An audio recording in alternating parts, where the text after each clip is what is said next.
everyone, my name is Marcus Leach and I'm here today to share with you a really simple but really tasty for a Malay fish curry. Now the inspiration behind this dish comes from two different origins, and the first is the time where I was living in South Africa in Cape Town, and there was a big Malay influence there, and it was a flavour that I really enjoyed. And then the second is more recently on our family travels in the south of France as part of the big European Odyssey, and we've been eating a lot of fresh fish down on the coast, something that as a family we really enjoyed, and we were just looking for different ways to cook the fish but also to incorporate different flavors into the dishes, and that's where the inspiration came from, to meld those two influences together and create this really tasty family favorite.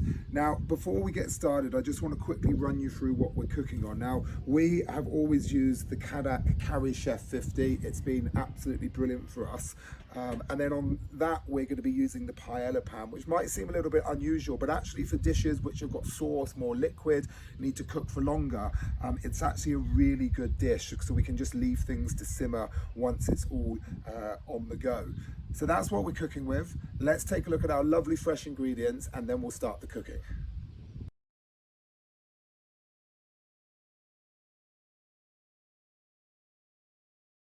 Okay, so we've just been browning off our onion and garlic here, and it's just starting to soften now, take on some colour. So we're going to add in our spices next to start to cook them off and start to release some of their flavours.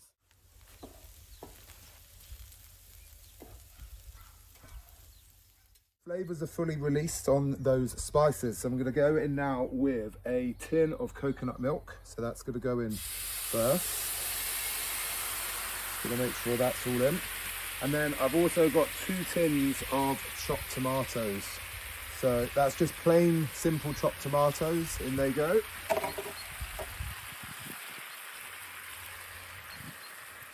So I'm just going to give this a good stir now, mix everything together. And that coconut milk combined with the tin tomatoes is going to give us a nice creamy base to the curry.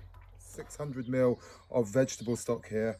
So I'm just going to add that in slowly so it doesn't splash everywhere, and again just pop that down there and give it a final stir just to make sure everything is evenly mixed in. So now we've got that curry base bubbling away nicely. I'm going to add in the sweet potato, which I've just peeled, diced up into reasonable sized pieces. You don't want it too small, otherwise it can break down in the curry itself. You want them to retain their shape a little bit, so we're just going to add those in.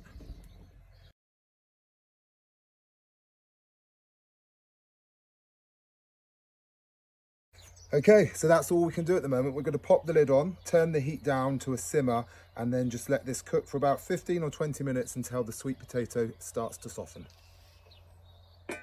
So now that sweet potato is getting nice and soft, we're going to add in our fish, and we're just going to sort of nestle them in amongst the potato. They won't take too long to cook with everything else being hot already. So we'll just get these into there. That's the fish in. We're going to cover it again, give it about another 7 or 8 minutes and come back and check on it. Just going to add the last 2 ingredients now. And first of all, I'm going to go in with some chopped coriander. And then on top of that, I'm going to add in some fresh spinach. And we're just going to put that evenly over the top. And that then just needs literally 1 or 2 minutes just to wilt down, and everything is smelling absolutely delicious. So we're going to take the lid off now, have a look inside, and hopefully everything should be ready. And voila, it looks and smells perfect. So all is left to do now is serve and enjoy dinner.